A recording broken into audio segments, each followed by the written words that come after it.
Bonsoir à tous, merci de votre fidélité, ravi de vous retrouver tous les samedis sur Télé Sud à 19h30, mais également tous les dimanches à 6h du matin sur la chaîne numéro 23 de la TNT France. Merci de votre fidélité.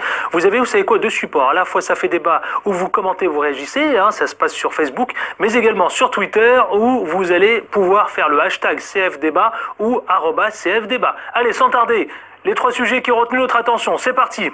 Direction la Centrafrique, où c'est la victoire, écrasante ou pas, mais en tout cas on en parle de Faustin Touadéra. Selon le résultat, il recueille 62%.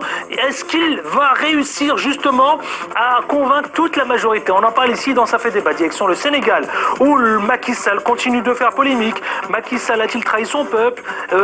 Oui, c'est la question. Alors c'est honteux pour un président de la République de ne pas tenir parole, s'exclame déjà une ménagère. On en parle ici dans Ça fait débat. Et enfin, la nationalité ivoirienne accordée à Blaise Compaoré. Ça fait débat, c'est la nationalité, rappelons, souvenez-vous, Blaise Compaoré qui est l'ancien président du Burkina, ici même. Ça fait débat, c'est maintenant et en toute liberté d'expression, c'est parti. Et pour en parler, commenter cette actualité et aussi également l'analyser, la décrypter minutieusement. Allez, je commence par Ibouba qui est à mes côtés ici, et journaliste politique. Merci d'être avec nous. Comment ça va? Merci Adil, tout va bien. C'est un grand plaisir d'être là et puis de partager le plateau avec ses chers confrères, chers amis. Et parmi nous aujourd'hui en Sénégalais, donc je suis très fier parce que j'ai un compatriote en face. Pourquoi fier qu'il soit sénégalais ou fier parce que... Non, fier parce qu'il est sénégalais et fier parce qu'on parlera de Macky Sall tout à l'heure. Voilà. Je vois que je sais pas comment le prendre. Est-ce que vous êtes sarcastique pour le coup là où, enfin on verra. Allez, Boston Goké, vous êtes entrepreneur et ancien professeur de Dream. Merci. Oui, également. Ancien président de la Dream. Bonjour. Exactement, ancien président de la Dream. Absolument, merci d'être avec nous aussi également. Paul Siriac, Semaporo, vous êtes le président du collectif des voix des sans-voix de Centrafrique. Tout va bien? Tout va bien, super bien, merci. L'association se porte à merveille? Oui, se porte à merveille. Nous recevons beaucoup de dons pour le pays. On aura beaucoup de cadeaux à envoyer pour nos compatriotes centrafricains. Tant mieux, c'est une très bonne chose. Absolument. À vos côtés, Ibrahima, tout nouveau parmi nous, Anda, il est le responsable des jeunes du PDS, l'ancien parti, ou le parti tout court, de l'ancien président Abdoulaye Wade. Tout se passe bien? Tout se passe bien. Bonsoir Adil, ravi d'être là pour parler du Sénégal. Écoutez, ravi. On va commencer par la Centrafrique. La situation, alors, d'ores et déjà, ça y est, on peut parler de la victoire de Touadéra, le tout nouveau président. Maintenant, on va dire président Touadéra. Mais ce que je vous propose tout de suite, c'est de découvrir ce premier reportage réalisé par Moïse Monkoro. Et on vient ici même sur ce plateau, Ça fait débat, la commenter. Regardez. Une brève allocution en sango, la langue la plus parlée en Centrafrique, avant de poursuivre en français. C'est la première prise de parole de Touadéra après la proclamation des résultats de la présidentielle. Vous avez décidé de me confier la charge de président de la République. Je vous remercie de m'avoir fait ainsi confiance. Dernier Premier ministre de François Bozizé déchu en 2013, le nom de Faustin Archange Touadéra était absent de la liste des favoris pour remporter cette présidentielle. Mais c'est lui qui aura finalement convaincu le plus des Centrafricains. Nous allons transformer notre pays en un vaste chantier, offrant des opportunités d'emploi aux jeunes, créant de richesses pouvant être redistribuées de manière équitable. Ensemble, nous allons raffermir l'égalité réelle entre les hommes et les femmes. Nous allons accroître la participation des jeunes à la vie publique. Nous allons consolider la paix dans notre pays. Pour le second tour de cette présidentielle, Faustin Archange Touadéra était face à Anissé et Georges Dologuélé. Dans le QG de ces derniers, grosse déception. Ses partisans dénoncent une mascarade électorale. Nous allons mettre en place notre gouvernement. Nous allons mettre en place les institutions. Nous allons mener des actions radicales pour pouvoir nous opposer. C'est pas nos résultats. On a gagné l'élection à 61,3%. Nous dénonçons tout ça. Nous voulons que la Cour constitutionnelle prenne sa responsabilité. Nous redonne notre victoire. La patrie ou la mort! La patrie ou la mort! Anissé et Georges Dologuélé lui appellent au calme. Il reconnaît sa défaite et pour la paix, il renonce, dit-il, à tout recours devant la justice. Réconcilier les Centrafricains et ramener la paix, c'est le défi justement du nouveau président Faustin Archange Touadéra. Dites-moi, messieurs, je vais commencer par donner la parole à peut-être Boston Goké, que j'ai vu sourire légèrement. Alors que c'est vrai que ça capote un peu d'ores et déjà. Je veux dire, à peine élu, Touadéra, le président Touadéra, est-ce qu'on peut considérer qu'on peut parler d'ores et déjà d'une réconciliation des Centrafricains? Parce que c'est mal barré, là. Il y a eu un geste fort de la part d'Anissé Georges Dologuélé, qui était, comme vous le savez, le numéro 1 à l'issue des premiers tours, qui dénonce, qui a constaté des fraudes massives, mais qui, pour la paix, pour préserver le climat de paix en Centrafrique, reconnaît sa défaite et s'abstient d'aller devant la Cour constitutionnelle. Ouais, oui et non, il reconnaît, en même temps il saisit la justice. Hein. Il n'a pas saisi la Cour constitutionnelle, il renonce à déposer les dossiers que lui proposaient un certain nombre de gens. Et c'était pas de l'avis de tous les gens qui l'ont rallié. Donc c'est un acte fort pour la paix. Un acte fort pour la paix. Est-ce que Paul, vous, Cyriaque, vous le partagez? Je vous donne la parole. Hein, parce que c'est vrai que Touadéra, alors c'est une nette victoire en même temps, hein, mais en même temps, on dit de lui qu'il est discret, qu'il est très peu connu, même s'il a été ancien Premier ministre.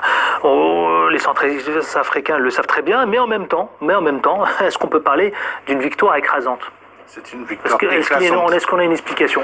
Oui, c'est une victoire écrasante parce que les Centrafricains, comme j'avais dit dernièrement, oui. On aime bien les petits détails. Ils se rappellent de son passage à la tête du gouvernement. On se rappelle de tous. Nous avions en Centrafrique des paroles que certains hommes politiques disent, et ces paroles restent ancrées dans la tête des gens, et puis bon, on se le passe de père en fils en fait. Je parlerai de M. Enoch de Rolakwe, qui est ancien Premier ministre, qui avait dit un jour, et je ne veux pas vous payer avec les feuilles de mangue.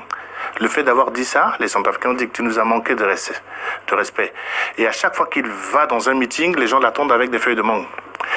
Monsieur Dologuélé, qui est un grand homme, qui a reconnu sa défaite effectivement, mais lui-même il était aux affaires, il est parti, il a quitté son poste de Premier ministre en laissant derrière lui une ardoise de beaucoup de mois d'arriérés de salaire. Et ça, il a justifié, il a expliqué le pourquoi, mais les Centrafricains n'ont pas accepté. Donc mais là, vous êtes en train de dire que c'est un succès qui s'explique. C'est un succès qui s'explique totalement. Totalement. Les Centrafricains, voyant de Touadéra, qui est parti dernièrement, mais qui est parti et n'a rien laissé derrière lui. Comme m'avait dit l'autre jour avec l'enracinement territorial. Il ne faut pas rentrer là-dedans. Je ne rentre pas dedans, non, j'explique juste. Je donne juste quelques explications, c'est important. Je donne quelques explications concernant le fait que les Centrafricains se sont appuyés et puis ils ont voulu choisir de M. Touadéra que Dologuélé.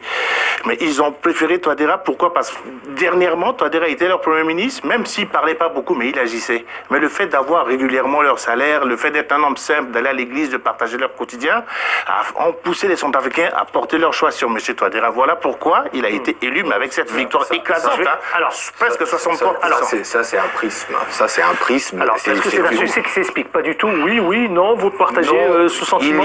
Il y a effectivement, pour les gens qui étaient allés en Centrafrique et qui ont suivi la campagne électorale, j'y ai passé 3 semaines quand même. Ça ne pouvait pas se passer comme ça. Et puis il y a même des résultats de législatives totalement incohérentes dans des secteurs où des membres du parti d'Anissé Georges Dologuélé font de très bons scores, mais comme par hasard pour la présidentielle, lui, il y a des choses très incohérentes. Il y a eu des bureaux de vote qui ont été créés entre les 2 tours, dont l'un n'en avait pas connaissance. J'ai pu parcourir son dossier avant de lui déconseiller. J'ai fait partie des gens qui ne souhaitaient pas effectivement qu'on entache, qu'on emmène un pays meurtri, qu'on mène un peu plus d'huile sur le feu. Mais il y a des choses très importantes qui vont se passer. Lesquelles? Aujourd'hui, la République centrafricaine n'a plus de programme avec le FMI. Déjà, Touadéra, il est à la recherche d'une majorité déjà pour commencer. Adil, un instant. Il y a des choses très importantes sur lesquelles on va attendre les gestes de M. Touadéra. M. Dologuélé a fait sa part en permettant d'apaiser la population. Mais la République centrafricaine n'a plus de programme avec le FMI. Les autorités de la transition actuelle ont bénéficié d'un sursis jusque fin mars pour pouvoir payer ces soi-disant salaires qui devra prouver qu'il pourra payer. Mais en avril, il n'y aura plus rien dans les caisses. De 2 choses l'une, où cet homme aura la capacité d'avoir une équipe capable d'aller vite pour renouer avec le FMI et faire rentrer de l'argent. Ça, c'est le premier point. Vous avez un dossier également très, très important, à part le FMI. FMI, plus d'argent dans les caisses. Il faudra aller très, très vite. Et l'autorité actuelle de transition, Mme Saba Panza, a rendez-vous auprès de la Banque mondiale le 26 mars prochain. Il faudra d'abord que M. Touadéra se rapproche de cette dame, qu'ils essayent de constituer une équipe pour aller plaider. Alors, on va tenter d'avancer. Non, mais j'entends bien ce que vous êtes en train de nous expliquer. Je veux rappeler les 3 dossiers sur lesquels on attend de voir si M. Touadéra pourra emmener le pays à bon port. Vous avez celui-là. Vous avez un dossier qui a causé bien de soucis au peuple centrafricain. Vous êtes en train de dire... nous laisser entendre ça, en tout cas. Nous doutons de sa capacité de mener à bien sa politique? Non, ça n'est pas ça. Il peut être pris comme otage par tous ces nouveaux ralliés. Qui ça, Ziguélé? Monsieur Ziguélé, entre autres. Mais vous savez qu'autour de M. Touadéra, tous les anciens de la classe politique centrafricaine, tous ceux qui ont d'une manière ou d'une autre failli également, se sont rattachés à sa candidature pour éviter la retraite. Alors, et ça c'est un problème. Il y a Bokana, il y en a plein d'autres. C'est un problème. Tous ces candidats indépendants. Ibouba, allez-y. Je crois que le problème doit être traité donc sous une autre manière, avec une autre vision. En fait, je vous comprends en tant que centrafricain, peut-être sûrement que si vous vous prononcez comme ça, mais le choix du professeur Touadéra donc n'a pas été fortuit. Aujourd'hui, nous voyons que donc il a gagné en masse avec 62 et quelques %. Donc au niveau donc de ce pays-là, ce qui n'est pas fortuit, ce qui brûle aussi la langue de plus d'un aujourd'hui en Centrafrique, c'est de voir cette population réunie et de vivre en harmonie en quelque sorte après donc la guerre de 2013 jusqu'en 2014. Aujourd'hui, ce qu'on voudrait, ce qu'on attend plutôt la communauté internationale, mais aussi les Centrafricains, je crois bien que c'est cette union, c'est cette réconciliation donc des Centrafricains entre eux, les musulmans et les chrétiens entre autres, et qu'aujourd'hui donc il essaie quand même d'insérer une certaine politique qui sera tout à fait fiable. À mon avis. C'est pour ça que je vous dis que la composition de son gouvernement sera un geste fort. Non, mais elle est déjà faite parce qu'il pense tout de suite. Je pense qu'il est à la recherche d'une majorité quand même. Non, c'est pas une majorité. Il a la majorité déjà, 62%, et là en ce moment il est en train une majorité complète. Il est en train de vous imposer ce qu'on appelle plutôt donc comment ça s'appelle encore là, une alternance politique en quelque sorte donc au niveau de son pays, parce que tout le monde l'a rallié là présentement, même son opposant principal lui a rallié. Donc là, tout à fait normal qu'on essaie de voir ce qu'il pourra faire et ce qui viendra. Nous pouvons aussi noter qu'aujourd'hui, chez vous en Centrafrique, c'est la communauté internationale qui est en train de payer les salaires depuis combien de temps maintenant? Ça fait un bon bout de temps. Depuis de nombreuses années maintenant. Et malheureusement, personne ne va en dire. Les casques bleus qui sont chez vous, il y en a à peu près 10 000 aujourd'hui. Mais 900 Français de l'armée française plutôt, sont installés là-bas depuis combien d'années et qui sont en train de faire. C'est la France aussi qui vous épaule, qui est en train de payer la majeure partie donc, de ces fonctionnaires-là aujourd'hui. Même si nous savons que ce Premier ministre-là a fait un travail remarquable lorsqu'il était Premier ministre. Et ce qui a été d'ailleurs un atout fort pour sa réélection en ce moment donc, de ces élections-là. Voilà, je voudrais juste maintenir... Je vois qu'il ne partage pas. Boston, je vais vous redonner la parole. Promis, je vous redonne la parole. On va juste faire un tour de table. Ibrahim Ndaye, quel est votre sentiment? Est-ce que le président va parvenir à convaincre évidemment la majorité, convaincre aussi les candidats indépendants, et puis réunir le plus largement possible pour constituer un gouvernement, comme l'a expliqué si bien Ibouba, c'est-à-dire convaincre, remonter et sortir le pays? En tout cas, moi, je fais confiance au président Faustin, parce que les gens, ils disaient au début que c'est un outsider. Mais moi, je disais non, parce que quelqu'un qui a été Premier ministre d'un pays pendant 5 ans quand même, qui connaît bien ce pays-là. Maintenant, il est élu avec la majorité, je dis. Il doit s'affirmer en tant que président et essayer de gérer ses alliés. Parce qu'en Afrique, on a l'habitude de voir ça. Une fois que tu es élu, une fois que les gens t'ont soutenu, au pouvoir, ils vont te demander des rançons ou essayer de t'orienter, donner des orientations. Maintenant, le président Faustin, il doit s'affirmer en tant que président de la République, de redresser le pays, et je pense qu'il est sur la bonne voie. Est-ce qu'il va y arriver? Je pense bien. Comment il a réussi à fédérer toutes ces forces-là, comment il a réussi à gagner avec cette manière-là. S'il continue sur cette voie-là, je pense que la Centrafrique va être vers... Il a rallié... Alors, Boston et ensuite Paul. Il a rallié toutes ses forces parce que les Centrafricains disaient de lui que beaucoup d'hommes politiques qui l'ont rejoint pensent que c'est le politicien le plus malléable. Et ça, maintenant qu'il est président de la République, il faudrait Oui, mais nous, Il a fait un travail Je pense aussi que si on ne s'écoute pas, on ne peut pas avancer. Ce que je veux vous dire, c'est que je ne mets ce que je mets comme réserve, c'est qu'il faudra qu'il s'affirme comme président de la République. déjà affirmé. Et qu'il s'affirme comme président de la République. Et par rapport à ça, il y a des gestes, il y a des gestes forts. Donc de vos salaires qu'il a fait, moi, je pense que son bilan, il a été élu. Je ne peux pas parler de son bilan, parce que si on parle de son bilan, c'est un Premier ministre qui était là pendant 5 ans, qui a reçu un pays avec 623 000 km² et qui, en partant, n'a laissé, contrôlé par l'état de droit, 623 000, et qui, en partant, avait moins de 20 000 km² maîtrisés par l'état de droit. Donc, si on veut parler de bilan, où on prend et l'actif et le passif, mais si on ne prend que le parti de l'actif de Bozizé, c'est très bien. Mais non, ce qu'il faut, je m'en fous de ce passé-là. Ce qui m'intéresse, c'est l'avenir. La majorité, ceux qui ont voté pour lui, son principal opposant le reconnaît comme président de la République et refuse de déposer des dossiers auprès de la Cour constitutionnelle. C'est un fait. Il y a eu élections présidentielles et législatives. Et les fraudes massives que certains ont décriées par rapport à l'élection présidentielle, il y a des incohérences quand on regarde au niveau des On en a parlé ici. résultats. On en a parlé ici longuement. Mais ce qu'il faudrait, ce qu'on attend de lui, c'est qu'il renoue rapidement avec le FMI. Que des dossiers comme celui du pétrole de Boromata, qui ont causé plein de soucis et qui ont mené la guerre en Centrafrique, puissent être traités très très rapidement. Il y a des questions comme la fiscalité pétrolière. Vous savez que le Centrafricain paye toujours à la pompe le pétrole au prix fort, ou du baril à 100 $.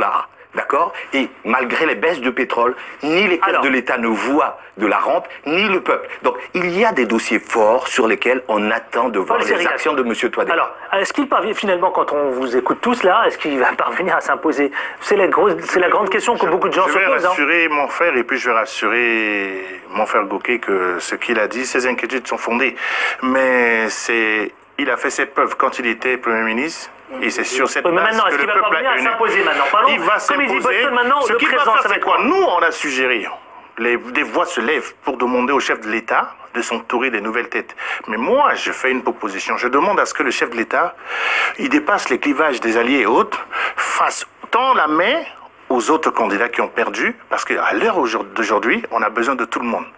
Qu'ils tendent la main, s'il vous plaît, qu'ils tendent la main aux candidats qui ont perdu. Je veux parler de Kolingba, je veux parler de Anicet-Georges Deleguélé et de Patassé, les trois qui sont arrivés derrière, et tous les Centrafricains qui ont des compétences, de le rejoindre. Ensemble, on peut se mettre pour faire avancer le pays. Parce que, au jour d'aujourd'hui, il n'a pas attendu l'investiture pour se mettre au boulot. Je vous assure que dès lors, le chef d'État, en attendant l'investiture, il est en train de faire un travail de fond.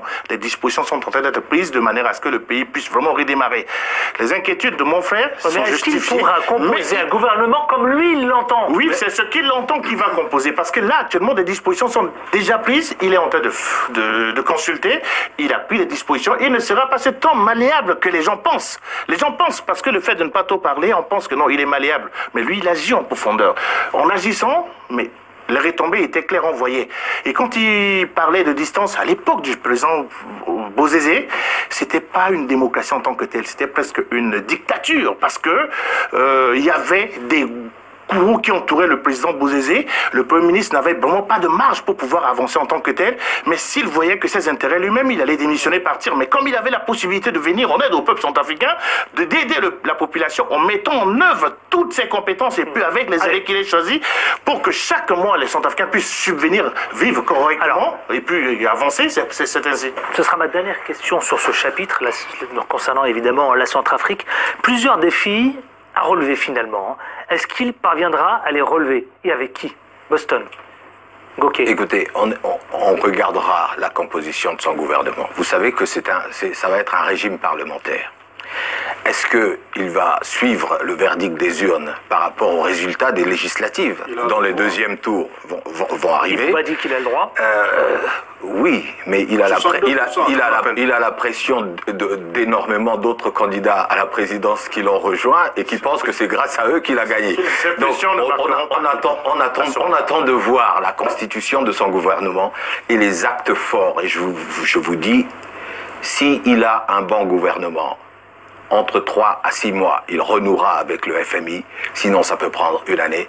Et après, on passera au sujet de Macky Sall. Voilà, je crois qu'il a déjà affiché donc, sa démarche politique, hein, en quelque sorte, parce qu'après avoir gagné quand même 62%, il est en train aujourd'hui de clignoter à droite, justement pour faire comprendre aux Centrafricains qu'il y a une alternance politique.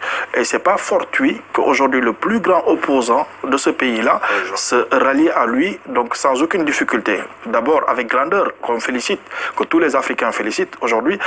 C'est un grand pays, un très beau pays, et je crois qu'à la Voix d'Afrique, nous voulons voir quand même la Centrafrique devenir la Centrafrique d'OTAN, et que la population, quand même, les peuples, la population centrafricaine puisse quand même donc jouir de tout ce qu'ils ont, de bonheur, de joie, et surtout qu'ils soient beaucoup plus fraternels et qu'ils oublient quand même cette guerre qui les a carrément déchirés. J'ai cité 3 dossiers, et ces 3 dossiers ont énormément d'importance et de pression possible sur le président. Allez, on va tenter d'avancer. Je veux rappeler FMI, le Coromata, et ainsi que la fiscalité pétrolière et la pression qu'il peut avoir avec les compagnies.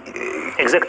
Paul Céréal, ce sera en quelques secondes, s'il vous plaît. Il a reçu le message déjà parce qu'on l'a interpellé plusieurs fois pour dire qu'il a fait des promesses de pouvoir travailler avec la jeunesse, de pouvoir travailler avec toutes les forces vives de la nation. Il va s'atteler à le faire.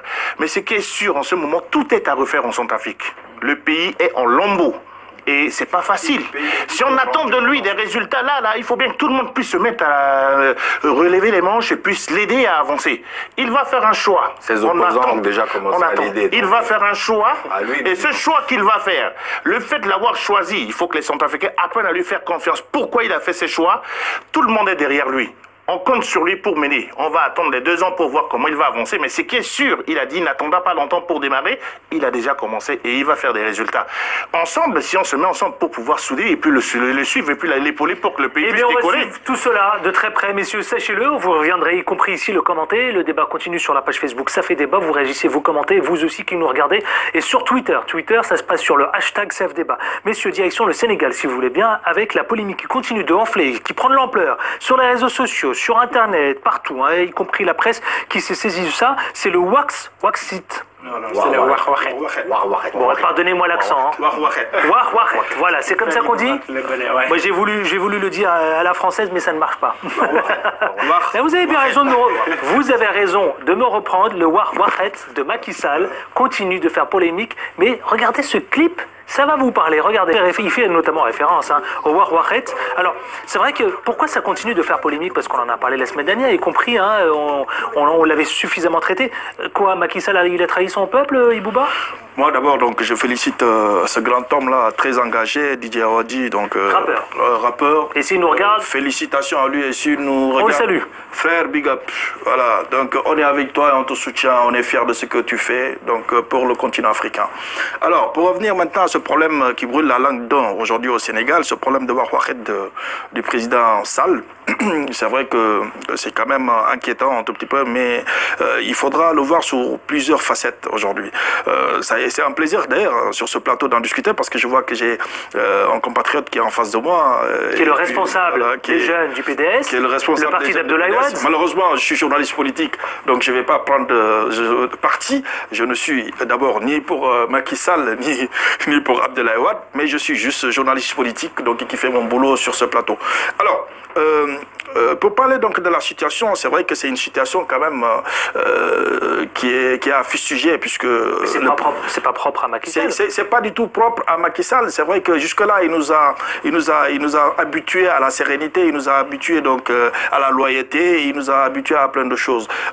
C'est vrai que ça peut être aussi une erreur politique parce que si nous parlons effectivement de la loi, nous savons très bien qu'elle n'est pas rétroactive. Donc le président Sall d'abord sur plusieurs angles, je crois que là en ce moment il est parti parti carrément à gauche, puisque c'est pas possible qu'on parle de référendum. Déjà, le référendum, c'est de l'argent. Les Sénégalais, ils pensent, ils aspirent à autre chose. Donc, cet argent-là, on pouvait le mettre dans les caisses de l'État.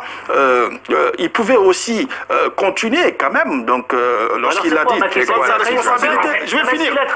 Je vais juste finir. Je vais juste finir. Donc, prendre sa responsabilité. Et comme il a dit que donc il allait faire un mandat de 5 ans, effectivement, s'il respectait son mandat de 5 ans, je crois que les Sénégalais même respecteront vraiment de plus le président Macky Sall et il n'aura pas de difficulté quand même à renouveler son mandat. Mais vu cette situation-là, je crois qu'il aura un grand carton rouge qui s'affliera vraiment contre lui. Et ça, franchement, ça sera très regrettable parce qu'il fait présentement un travail remarquable. Mais ne serait-ce, je crois que les Sénégalais comprendront et ils ne se laisseront pas faire. Alors, vous l'avez dit tout à l'heure, c'est des nandités, les Sénégalais. Ibrahim Ndiaye. Je vais commencer juste là où a terminé M. Ba. Il dit qu'il est en train de faire un travail extraordinaire. Ça, je ne le partage pas, moi. Mais je vais revenir sur le Wakwahet. En fait, permettez-moi de rappeler le contexte. Le président Macky Sall, candidat à l'élection présidentielle de 2012, entre les deux tours, il est sorti deuxième de l'élection présidentielle avec 26% des voix. Il a dit au peuple sénégalais que si vous m'avez élu, je vais réduire mon mandat, je vais passer le mandat de 7 ans à 5 ans et je vais l'appliquer à mon mandat en cours. Une fois élu à la tête du Sénégal, ses premières sorties, monsieur le président de la République, Macky Sall, a réitéré cet engagement-là. Mais là, il a attendu. Pourquoi il a attendu? Est-ce que vous partagez le fait? Je vous donne la parole, attendez, je veux juste qu'il termine. Est-ce que c'est quoi? Vous partagez par exemple, est-ce qu'il y en a un qui dit, je reprends cette expression d'un transporteur qui dit c'est triste de voir Macky Sall retourner sa veste pour espérer rester au pouvoir. Alors finalement, c'est quoi? Il veut faire comme tout le monde? Parce qu'en fait, il n'a pas de bilan à présenter au Sénégal. Laissez-moi terminer, s'il vous plaît. Laissez-moi terminer, s'il vous plaît. Sur combien d'années? Sur 7 ans. D'accord. Mais il avait promis au peuple sénégalais qu'il allait réduire son mandat. Et il avait dit qu'il va déposer au niveau... Laissez-le finir, laissez-le, je vous donne la parole. Laissez-moi finir d'abord. Il avait dit au peuple sénégalais qu'il va réduire son mandat, il ne va pas faire 7 ans, il va faire 5 ans. Mais là, il va finir ces 5 ans-là. C'est une promesse de campagne. Une promesse de campagne qu'il a réitérée quand il est devenu président de la République. Ce n'est plus une promesse. Le président, la personne ne l'a forcé à dire qu'il va réduire son mandat. Monsieur Ndiaye, je crois bien que nous avons tous compris ce problème-là. Ça dit qu'aujourd'hui, le président Sall, donc, il a du monde autour de lui. D'accord? Le président Sall a bien dit, effectivement, donc, qu'après 7 ans, il ne va pas faire ses mandats de 7 ans. Et je crois qu'il y a beaucoup d'Africains qui ont apprécié cela et qui prenaient le Sénégal comme exemple. C'est vrai qu'aujourd'hui, il a clignoté à droite et il est passé à gauche. Ça, nous le fustisons tous. Mais visiblement, les Sénégalais ne sont pas... Les Sénégalais ça ne passe pas du tout. Persuadé qu'il y aura un nom qui va peser sur la balance. Je vais poser une question aux Sénégalais. Le président de la République élu pour 7 ans, là, Macky Sall, c'est le patron des institutions sénégalaises. Exactement. Hein? C'est le garant des institutions. Exactement. On est bien d'accord. On est d'accord sur ça. A-t-il oui ou non consulté A-t-il oui ou non Écoutez sa question. Attendez. A-t-il oui ou non consulté la Cour constitutionnelle? Exact. Il y a les sages qui se sont prononcés par rapport à cela et les sages lui ont dit non. Mais les sages, excusez-moi, il n'est pas obligé. Donc, vous dites qu'il est garant des institutions. Oui. Il a fait la démarche d'aller vers la Cour constitutionnelle qui lui a émis un avis. Et si je comprends bien, ce que vous lui reprochez, c'est de suivre l'avis de la Cour constitutionnelle. On ne lui reproche pas ça. Ce qu'on lui reproche, c'est ça. On dépassionnons le débat. Depuis tout à l'heure, je vous sens assez agité, mais je parle de manière objective. Exactement. J'essaye de dépassionner. Ibrahima Ndiaye, d'abord, il faut le noter. Et puis, le Warek, ça a été inventé par qui? Par lui? Ou bien par Wade. Ça c'est si j'ai bien compris, le Warek c'est sorti depuis l'époque de Wade, qui a dit ce que j'avais dit là, je ne le dis plus. Mais c'est différent. Moi je dis qu'il faut comparer deux choses. C'est différent parce que le président Warek, laissez-moi terminer d'abord, laissez-moi terminer. Consulter les institutions dont il est garant. Donc il les consulte, c'est un respect. Commençons déjà par respecter ça. Et puis peut-être, demandons-lui de consulter le peuple. En fait, laissez-le répondre, s'il vous plaît. Ibrahim Ndiaye. Vous avez dit que le Wakwahet, ça vient d'Abdoulaye Wade. Je dis non, je vais vous répondre. En fait, je dis qu'il faut comparer deux choses qui sont comparables. Le président Abdoulaye Wade ne s'est pas caché derrière le Conseil constitutionnel pour dire qu'il n'allait pas réduire son mandat. Et le président Abdoulaye Wade n'a jamais promis aux Sénégalais, pendant la campagne électorale, qu'il allait diminuer son mandat. Il ne l'a jamais fait. Mais c'est le cas de Macky Sall. Et en plus, je vais revenir sur l'avis du Conseil constitutionnel que vous parlez là. Il y a le Conseil constitutionnel, mais le Conseil constitutionnel du Sénégal, il donne juste un avis. Et cet avis-là ne lit pas le président de la République. Ce qu'il lit le président de la République, le plus important, c'est la promesse qu'il avait faite au peuple. Et la légitimité au Sénégal appartient au peuple. Je crois que le Warwaket que vous dites, je comprends, parce que vous êtes étranger, vous ne pouvez pas quand même voir la définition de ce Warwaket. C'est-à-dire que le Warwaket, c'est vrai qu'Abdoulaye Wade l'a fait. Donc ça, on le reproche cela. Mais aujourd'hui, on attend quand même un changement de la part du président Sall. C'est-à-dire que ce qui a été fait dans le cadre avec Abdoulaye Wade, on ne veut plus voir cela aujourd'hui au Sénégal. La jeunesse sénégalaise fustige cela, donc les Sénégalais fustigent cela. Les Sénégalais veulent aspirer à un changement Ibrahim Ndiaye, je vais terminer. Justement, ce qui est sûr aujourd'hui, c'est sûr que si sa politique de communication était quand même réelle, le temps qu'il a mis pour s'affirmer autour donc, de cette question-là, je crois que ça a été très blessant dans son camp. Si toutefois, donc, il avait établi déjà une bonne politique de communication, dès lors qu'il a compris qu'en 5 ans, on ne peut rien faire aujourd'hui en Afrique, pour n'importe quel président, je ne dirais même pas en France ou en Europe, en 5 ans, vous ne pouvez rien faire. Donc en 7 ans, je crois que c'était tout à fait suffisant. Aujourd'hui, ce qu'on aspire ou ce qu'on attend de lui, qu'il tienne parole. Malheureusement, ce qui n'a pas été fait, mais je sais que les Sénégalais, avec leur conscience tranquille, et les Sénégalais, je sais très bien qu'ils sont notifiés, ils sont colorés par cette démocratie et ils n'ont rien à apprendre de qui que ce soit. Ils vont s'affirmer aux urnes et ce qui est sûr, ils vont le sanctionner. Alors Ibrahim Ndiaye, s'il vous plaît, le collectif Y'en a marre, que tout le monde connaît, que je ne présente plus, a clashé clairement Macky Sall. Ils ont même créé un front, le front du non. Oui, parce que alors ça vous inspire quoi? Ça merci parce que c'était ses alliés d'hier, mais moi je ne non, il n'a jamais, non, le groupe Y'en a marre, non, Y'en a marre n'a jamais, non, c'est pas vrai. Si, non, Y'en a marre est un groupe indépendant, non, c'est pas un groupe indépendant, non, ça c'est un autre débat, mais ne me dis pas que Y'en a marre. On va pas coller ça à Macky Sall. Exactement, non, c'est pas des alliés de Macky Sall. Ils n'ont jamais, s'il vous plaît, allez-y. Ensuite Paul Serré qu'on n'a pas entendu. Non, je vais juste vous dire une chose pour que vous compreniez. Écoutez, il ne faut pas quand même... Mais il n'est pas là pas. Oui, non, d'accord. Non, mais il peut ne pas partager encore. Je peux comprendre que vous soyez opposant. Il n'est pas obligé de partager votre sentiment. C'est quand même incroyable ce que vous êtes en train de faire. Allez, c'est la vérité. Je dis la vérité. Y'en a marre, il faisait partie des gens qui ont élu Macky Sall. Il faisait partie des gens qui étaient au niveau de la place de l'indépendance pour brûler des pneus pour le départ d'Abdoulaye Wade. Mais attends, c'est les gardiens de la Constitution, les gardiens donc du peuple sénégalais. C'est la voix donc du peuple sénégalais. C'est pas la voix. C'est des jeunes qui se sont réunis justement. C'est un mouvement, un collectif de rappeurs, de leaders d'opinion et tout, d'accord, qui ont eu la même logique. S'il vous plaît, Ibrahim, c'est des alliés de des exemples de démocratie. Non, s'il vous plaît, Paul Serry, allez-y. Que le débat puisse être on va relever le débat, il faut bien sinon, relever le niveau. Mais ce qui est sûr, je peux parler du groupe Y'en a marre. Ils sont affiliés à aucun homme politique. Voilà. Ce groupe-là est parti du Sénégal et ça gagnait actuellement l'Afrique. Non, la preuve, ils attaquent Macky Sall. Ils ne sont pas affiliés. S'ils étaient affiliés, ils n'allaient pas l'attaquer. Voyez-vous, ils disent que c'est pas normal. Il a fait des promesses et cette promesse se lie au peuple. Malgré que vous l'avez si bien expliqué, il a consulté la Cour constitutionnelle, mais c'est juste des avis qu'ils ont donnés. Exactement. Il peut passer au-dessus de ces avis-là et puis prendre position. Il sortirait grandi de cela. Mais il n'a pas voulu s'aventurer sur cette voie parce que les gens qui l'ont n'est pas obligé d'être d'accord avec Ibouba et vous. Allez-y, exprimez votre pensée. Qu'est-ce que vous voulez entendre par là? Est-ce que le collectif a eu tort de monter, de créer ce front du non ou pas du tout? Ou est-ce que c'est une bonne stratégie? C'est une erreur? Dites-nous. En fait, il faut rappeler aussi du non, justement. Du non à quoi? Du non, parce qu'en fait, nous allons faire un référendum dans 20 jours. Le non-référendum et référence au mandat. C'est le référendum. Non, ça ne concerne pas ce cas-là pour le mandat, mais pas le mandat en cours. Le référendum. Exactement. Le référendum pour prochainement le 20 mars, précisément. Exactement. Exactement. Nous avons mis en place un collectif, c'est pas Y'en a marre seulement, mais c'est un collectif constitué de l'ensemble des partis d'opposition au Sénégal, y compris le PDS, mon parti, pour dire non au président Macky Sall, parce que nous n'avons pas vu l'importance de ce référendum. Non au quinquennat finalement. Non au quinquennat.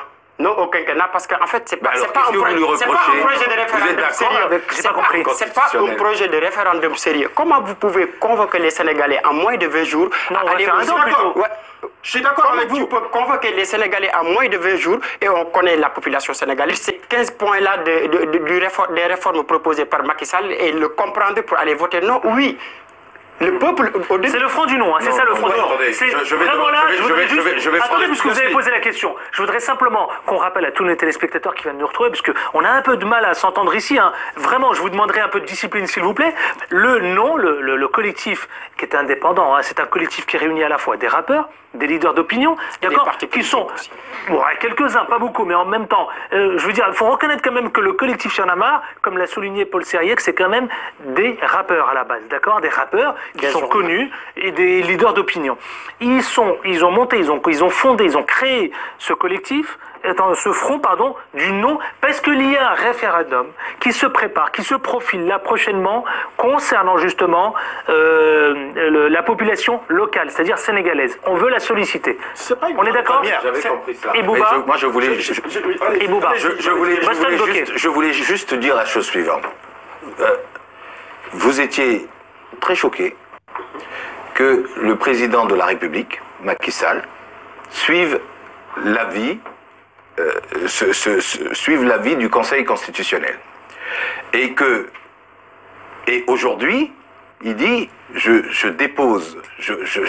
j'appelle le peuple, par voie référendaire, à choisir entre le quinquennat et le septennat, mais pour le mandat à venir. C'est ça. Exactement. On est bien dans ce cas de figure. Exactement. Et là, aujourd'hui, ce que vous êtes en train de me dire, c'est que vous étiez pour le quinquennat, mais que là, vous n'êtes plus pour le quinquennat. En fait, il devait appliquer le quinquennat à son mandat en cours. Et en plus de cela, monsieur la loi ne lui permet pas. Pourquoi il l'avait produit au Sénégal? Ne me dis pas que Macky Sall ne connaissait pas la constitution sénégalaise. Excuse-moi, je sais qu'il a fauté. Je suis entièrement d'accord avec vous. Mais si on va au fond de la chose, c'est que moi, ce que je refute aujourd'hui, c'est que Macky Sall devait tenir quand même, comme il a dit qu'il voulait quand même s'arrêter à son mandat de 5 ans, il avait les possibilités de contourner la loi ou de trouver donc une solution. Pas contourner la loi. D'accord, pas contourner la loi ou de trouver, d'accord, mais trouver une solution palliable à ce problème-là. Même si c'était communicatif, il pouvait le faire. Il reste une solution. Est-ce qu'il y a une solution? Une solution? Laquelle? La démission. La démission. Pour respecter sa parole. La démission. Bah oui, parce qu'il avait... C'est vous ou c'est toute la jeunesse? C'est toute la jeunesse. On n'est pas là pour ça. Chez nous, mon frère, laissez-moi terminer d'abord. Chez nous, il a démissionné, lui. Mais arrêtez de l'attaquer, s'il vous plaît. Laissez-moi terminer d'abord. Allez-y. Je vous dis, c'est qui? C'est Abdoulaye Wade qui appelle à la démission ou c'est votre... C'est quoi? Adil, nous avons un parti politique et Abdoulaye Wade, c'est notre secrétaire général. Donc, toutes les décisions que nous prenons, on le prend de manière générale. On réclame la décision. La démission. Allez, avant cela, je voulais expliquer... Ce n'est pas... Il n'avait pas dit qu'il ne ferait qu'un seul mandat. Qui m'a qui? Il avait dit qu'il appliquerait le quinquennat. De toutes les manières, il va faire un seul mandat. En 5 ans, on peut rien faire. Allez, messieurs, aujourd'hui dans un pays. D'abord, de 1 en 5 ans, on peut rien faire. Le président Sall a été élu pour 7 ans. Le président Sall, maintenant, il a fait son waouakhet. Mais le président Sall aussi, il est dans des droits, en fait, qu'il faudra reconnaître quand même. Maintenant, ce qui n'est pas possible au Sénégal, c'est ça. Le Sénégalais, quand tu le dis, c'est 1, c'est 1. Ça, je suis entièrement d'accord avec vous. Mais le problème du référendum aujourd'hui, ça prend beaucoup d'argent. On n'a pas assez de temps pour cela. Je vous l'avais bien dit que, évidemment, bien sûr, le waouakhet allait susciter une telle polémique. Exactement. Allez, top, on va passer. Si Serge veut bien, au troisième sujet. Ibrahima, vous pouvez parler. Nous allons évidemment couper votre micro, puisque de toute façon, il faut qu'on tente d'avancer. Alors, je ne sais pas, Serge, combien de temps il nous reste pour aborder le troisième sujet. Le débat continue. Vous le savez, sur Ça fait débat, la page Facebook Ça fait débat. J'invite évidemment tous nos téléspectateurs et téléspectatrices à réagir, commenter cette actualité et sur Twitter, le hashtag CFDébat. Allez, le Burkina, direction le Burkina. Je veux parler de l'ancien président Compaoré, qui a aujourd'hui acquis la nationalité ivoirienne. Alors ça fait débat, bien sûr, parce que Blaise Compaoré, il a obtenu la nationalité ivoirienne, datée du 17 novembre 2014. C'est passé un peu comme ça, juste 2 semaines après son exil à Abidjan. On sait qu'il est très pote avec le président Ouattara. Alors est-ce que c'est ces liens d'amitié qui unissent les deux, qui font que, justement, il veut lui faire échapper la justice, s'il vous plaît? Est-ce que c'est ça, le fait de lui octroyer la nationalité ivoirienne, d'échapper à la justice? Non, mais tous les moyens sont bons pour se couvrir aujourd'hui. Nous savons très bien que Blaise la justice de son pays, hein. Oui, d'accord. Blaise Compaoré, donc, il sait très bien qu'aujourd'hui, il est en train de trouver des solutions palliables à son problème, ou bien pour pouvoir quand même se protéger, et il a le plein droit de le faire. Mais il faudra noter aussi que Blaise Compaoré, sa femme est ivoirienne. Sa femme est de nationalité ivoirienne. Non, mais là, il trahit son peuple. D'accord, mais certains parlent de trahison. Sa femme est de nationalité ivoirienne qui lui permet quand même de trahison. De prendre... Oui, c'est vrai que le moment où il a pu acquérir donc la nationalité, quand même, installe en doute. Mais nous savons très bien aussi qu'aujourd'hui, sa vie est engagée. Donc, en quelque sorte, il veut juste jouer à sa sécurité. Tous les moyens sont bons pour se couvrir. Vous êtes d'accord avec ça, vous? Non, mais c'est pas parce que je suis d'accord avec ça. Mais cela dit que Blaise Compaoré, aujourd'hui, il a été fautif. Blaise Compaoré, aujourd'hui, est fustigé par tous les Africains, tel qu'un. Mais Blaise Compaoré aussi a le droit quand même de se protéger, de trouver des solutions pour pouvoir quand même se couvrir. C'est juste ça. Sa femme, elle est ivoirienne. Et si on lui donne, s'il trouve l'opportunité d'avoir donc cette nationalité ivoirienne pour se protéger, mais il le fait. C'est juste ça. Boston Gokey, vous, quel est votre sentiment? Est-ce qu'il a trahi son pays, son peuple? Est-ce que Blaise Compaoré, est-ce qu'il a trahi son pays? Il n'a pas trahi son pays, il n'est plus président. Il a trahi en quoi faisant? En changeant de nationalité? Et en voulant échapper à la justice de son pays. Est-ce que c'est interdit? Ça n'est pas interdit. Ça ne lui est pas interdit de changer de nationalité. Là, on parle de l'ancien président. On ne parle pas de n'importe qui. Et puis la question, on ne devrait pas se retourner vers Blaise Compaoré, mais se demander pourquoi Ouattara, le président Ouattara, le président Ouattara tient tant à le protéger. Moi, ce serait la question que je me poserais. Je vous la pose, allez-y. Puisque c'est Ouattara qui lui a donné cette nationalité. Mais il en a droit aussi, parce que sa femme, elle est ivoirienne. Mais pourquoi à ce moment-là? Mais oui, pourquoi pas avant? Parce qu'en ce moment-là, sa vie est en danger. Alors, dites-moi, Ibrahima, vous, Ndaye. Moi, je pense que c'est une trahison. Même s'il n'est plus président de la République, il garde toujours son statut de président de la République. Moi, je ne peux pas comprendre. Moi, je suis assez d'accord avec ça. C'est comme si demain Macky Sall changeait de nationalité. Hein. Je ne peux pas. Non, mais c'est vrai. Est-ce que ce statut de président de la République, peut-être seulement qu'il le perd. Mais il préfère ça. Il préfère perdre. Il préfère perdre ce statut-là. Et puis en plus, on vient d'ouvrir une fenêtre au niveau de l'Afrique où on ne sait pas quand est-ce que ça va se fermer. Parce que demain, on peut se voir un certain Macky Sall. Je donne un exemple comme ça. Hein. Après son mandat, même s'il a fait des crimes, aller se réfugier en Gambie, avoir la nationalité gambienne pour échapper à la poursuite de la justice sénégalaise. C'est vraiment grave. Et il doit savoir, et le président Blaise doit savoir que le président Ouattara ne peut pas le couvrir. Mais il y a une cour pénale internationale. Il doit savoir que le président Ouattara ne peut pas le couvrir éternellement aussi, parce qu'il est dans son, il va finir son mandat, là, son dernier mandat. Maintenant, on ne sait pas qui va venir après. Et puis, je ne comprends pas pourquoi ils ont exporté le président Gbagbo à La Haye. Pourquoi ils ont exporté le Charles Blé Goudé à La Haye et couvrir un autre, quelqu'un d'autre qui n'est pas ivoirien de chose. Ça, c'est une question. Mais vous savez... Alors, moi, je sais rien que c'est ma poro, s'il vous plaît. Moi, je pense que... je croyais que la femme de Blaise Compaoré n'était pas ivoirienne parce que j'ai lu quelque part qu'elle venait d'acquérir aussi la nationalité ivoirienne. Le petit frère à Blaise Compaoré a acquis la nationalité ivoirienne. Et ils ont... Le fait de partir et puis de se réfugier là-bas, là, et que le fait d'accepter leur octroyer ces nationalités rapidement comme ça, cache quelque chose certainement. Il y a eu beaucoup de complicité dans ces localités. Il y a eu plein de choses qui sont faites. Oui. Si vous venez ici en France, vous voulez échapper. Oui. Mais il y a le statut de réfugié qui existe. Oui.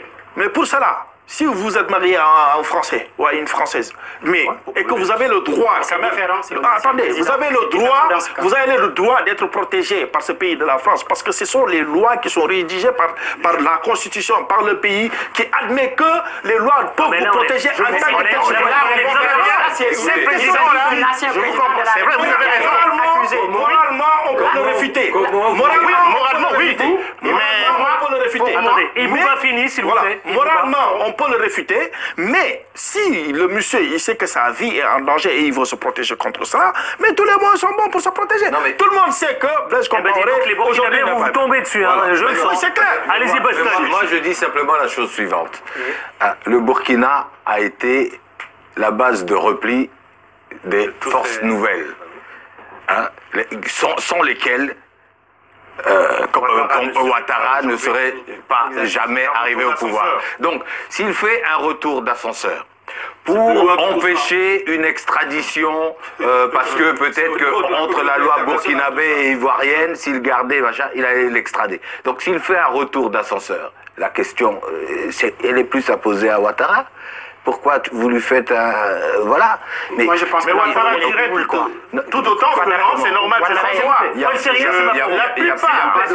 Pour la plupart de nos chefs d'État en Afrique... Ne parlez pas les uns sur les autres, s'il vous plaît, de grâce. Pour la plupart de nos chefs d'État, ils ont la double nationalité, certainement pas. Pour la plupart, la double nationalité. Ils ont acquis beaucoup de nationalités, on ne pourrait même pas vraiment savoir en tant que tel. Ça, c'est une question. Mais ça, c'est clair. Mais c'est parce qu'il est arrivé directement en Côte d'Ivoire. S'il est arrivé en France, il allait se déclarer, comme vous avez dit, réfugié politique. Et puis, à peu de temps après, parce que quand on est réfugié politique, on est apatride, on n'a plus de nation parce qu'on est persécuté chez soi, on peut obtenir la nationalité du pays qui nous accueille. Et voilà, mais c'est aujourd'hui, c'est pour ça qu'il a pu acquérir la nationalité. Répondre à la justice de son pays, c'est ça. Non, mais ils se sont en danger. C'est la loi. Exactement. Il a eu à commettre des erreurs dans le passé. C'est le moment de payer. Ils se sont en danger, donc c'est normal. Il a eu à commettre des... Moi, je dis que le président... C'est plus compliqué que ça, on le sait bien. Alors, on le soumet, évidemment. Ça va être très compliqué à analyser, mais on va pas tout dire ici. Mais il y a le fond, véritablement, dans la genèse, évidemment. Politique, c'est quoi? C'est l'affaire Sankara. Oui, on le sait tous. Tout le monde sait que le président Ouattara, il a joué un rôle... Exactement, c'est ça. Parce que le dossier Ouattara est en train d'être réétudié. Et c'est pour ça qu'il est parti en Côte d'Ivoire. Sankara, du président Thomas... Non, je me suis trompé. Le dossier du président Sankara est en train d'être étudié dans son pays. Et il sait qu'il est vraiment coupable sur ce dossier-là. Coupable. Moi, je dis coupable. Mais, enfin, parce qu'on n'est pas la justice non plus. On n'est pas la justice, mais on sait ce qui se passe. Parce que vous avez condamné avant même que... Mais je crois que cela ne peut même pas lui faire échapper parce qu'au moment des faits, il était président du Burkina Faso. Donc là, aujourd'hui, il est ivoirien. Mais il est ivoirien quand? À partir de quel moment il est devenu ivoirien? Après donc, ça, voilà, après cela. Donc ça, c'est... Je crois que... ça aussi, comme on le dit, la loi n'est pas de 2 semaines après son exil à Abidjan. 2 semaines après son exil à Abidjan. Il peut toujours être rattrapé par la loi. Ça, c'est clair. Il peut toujours être rattrapé par la loi. Mais aujourd'hui... Non, il peut échapper à l'extradition de son pays. On ne peut pas l'extrader parce que la Côte d'Ivoire ne va pas extrader. C'est clair. S'il vous plaît. Oui, mais je crois que c'est concitoyen. Oui, s'il vous plaît. Mais il y a une différence là aussi. S'il vous plaît, mais écoutez, M. Ndiaye, vous savez... Il ne faut pas être hypocrite avec soi-même. Le fond du problème est que moi, si j'étais dans cette situation-là, je vais trouver toute une solution pour pouvoir me protéger. Même si je sais que moralement, ça pèse. Vous comprenez très bien. La vie, avant tout, il est persécuté chez lui. On le sait très bien. Aujourd'hui, on attend ce monsieur-là d'un coup de fouet ou d'un coup de bâton. Parce qu'il sait très bien ce qu'il a fait. L'affaire Sankara va jaillir. Il y a d'autres problèmes qui s'articulent autour de ces affaires-là. Donc, s'il trouve une solution pour pouvoir se protéger, il le fera. Et vous... Je fais un tour de table. Est-ce qu'il a fauté le président Ouattara? Le président Ouattara n'a pas fauté. C'est même pas lui qui a proposé. Alors lui-même se sentant en danger, il est réfugié. Quand on est réfugié, on est en droit de pouvoir se protéger. C'est pour cela. Goké, est-ce qu'il a fauté, le président Ouattara? Sur le plan humain, on peut trouver que c'est un geste fort d'essayer de protéger quelqu'un qui, dans le passé, vous a aidé. Ouais. Et enfin, est-ce qu'il a fauté? Il n'a pas fauté. Ouattara n'a pas fauté. Je crois que c'est la Constitution, c'est la loi de la Côte d'Ivoire. La femme comment s'appelle, de Blaise Compaoré elle est ivoirienne. Donc elle a droit à la nationalité par le biais de sa femme. Il le fait pour se protéger. Merci messieurs, merci. Le débat continue. Là, on voit bien, évidemment, ça intéresse au plus haut. Et tant mieux, j'ai envie de dire. Ça, vous aussi, si nous regardez ce soir, vous pouvez commenter sur la page Facebook. Ça fait débat. Vous réagissez, vous commentez, puis sur Twitter, #CFDébat. Merci à Ibouba, journaliste politique. Merci à Boston Goké, entrepreneur et ancien président de Dream. Merci à Paul Siriac, c'est ma président. Je voudrais dire un mot à mon nouveau président. Oui. C'est surtout bonne chance, Monsieur le Président, et Voilà. sachez mener le navire à bon port. Voilà, absolument. Donc le message est passé. Merci à Paul Sirek Semaporo, qui est le président du collectif des voix et des sans-voix de Centrafrique. Et merci. Vous reviendrez alors, Ibrahima, à ce que je vois Ndaï, non? Oui, je vais revenir bientôt. Ah, mais il a envie, lui, hein. Il a envie de débattre. Hein, je vois ça. Il y a beaucoup de sujets à J'aime cette débattre. fraîcheur non, mais c'est vrai. C'est la jeunesse, la nouvelle jeunesse africaine. Non, mais c'est elle aussi à qui il faut donner la parole. Je pense que, en tout cas, vous êtes le responsable des jeunes du PDS. Non pas que je soutienne le PDS.